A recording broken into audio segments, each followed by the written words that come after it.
ان کی آنکھوں میں ایک انوکھا زمانے سے الگ رنگ نظر آیا، اور میں جو پہلی دفعہ اس مزاح نگار، ڈرامہ نگار، افسانہ نویس اور شاعر کو دیکھ رہی تھی، اس ایک لمحے نے مجھے بتایا کہ یہ ایک عام لکھاری نہیں، یہ ایک ایسا لکھاری ہے جو وقت کو عمل کے دائرے میں قید رکھتا ہے۔ بعد میں وقت کے ساتھ ساتھ مجھے پتہ چل گیا کہ ثروت زوہا کرنا کیا ہے اسی ایک جملے میں جیتے ہیں۔ وہ آئیڈیلسٹ بھی ہیں مگر ریئلزم سے بہت قریب، وہ نظم و ضبط میں رہ کر دیوانگی کی حد کو چھو آتے ہیں۔ اب کون کہہ سکتا ہے ایک دیوانہ منظم ہو سکتا ہے یا ایک منظم انسان میں دیوانگی ہو سکتی ہے؟ نہیں ہوتی، مگر جب ہوتی ہے تو ثروت زوہا ہوتے ہیں۔ وہ میڈنس اور میتھڈ کا امتزاج ہیں۔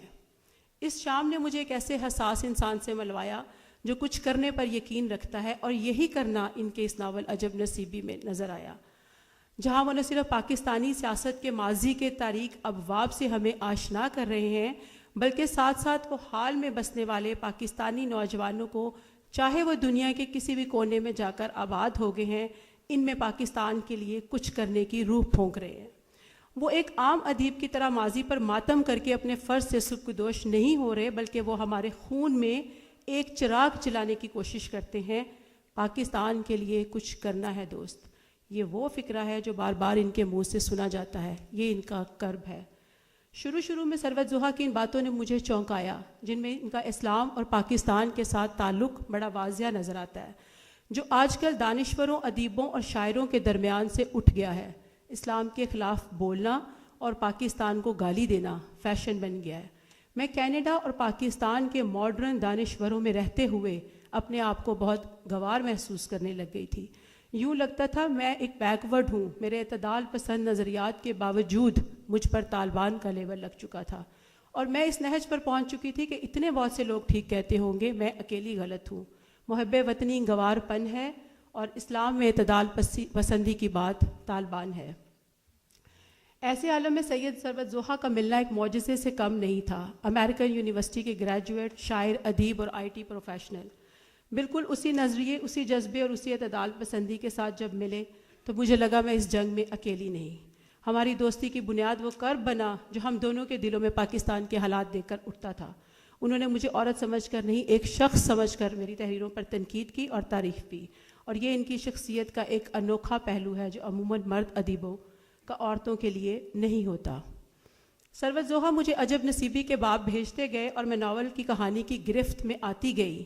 یہ ناول سادہ اور عام فہم زبان میں لکھا گیا ایک ایسا تاریخی ڈاکیومنٹ ہے جو وقت کے دھارے میں جکڑا نہیں جائے گا، اس پر وقت کی کوئی سیما نہیں لگتی۔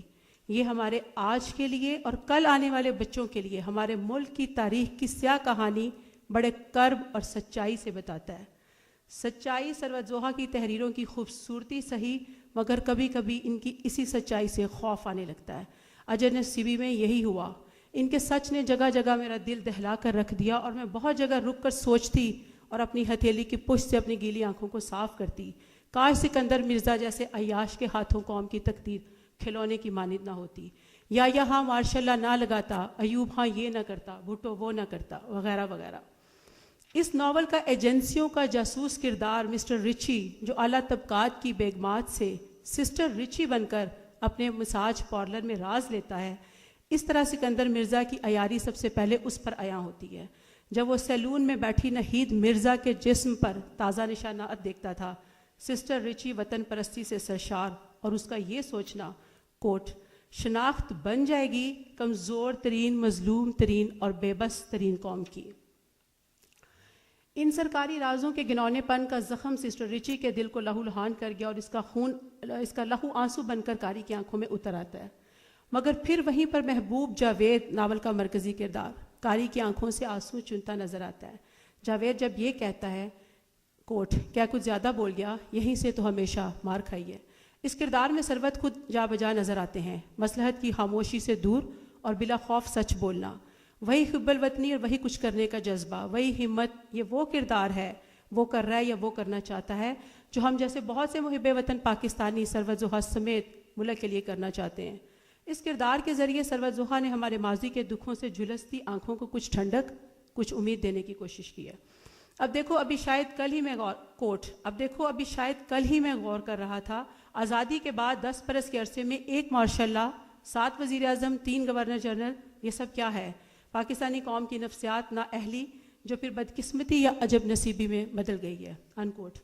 پھر یہاں دیکھیے، مگر ہاں پے در پہ سازشیں ہوتی ہیں، ہم دیکھتے رہے، اسے قسمت سے تعبیر کرتے رہے، یہ غالباً ہماری کمزوری رہی، وگرنہ ایک بار پھر ایوب خان نے بظاہر آئین میں اصلاحات کرنے کے بعد جب 1965 میں الیکشن کا گھنونا کھیل کھیلا اور مادر ملت فاطمہ جناح کو شکست دے کر دوبارہ صدارت کا عہدہ سنبھالا تو سارے ووٹ جعلی نہیں تھے، انکوٹ۔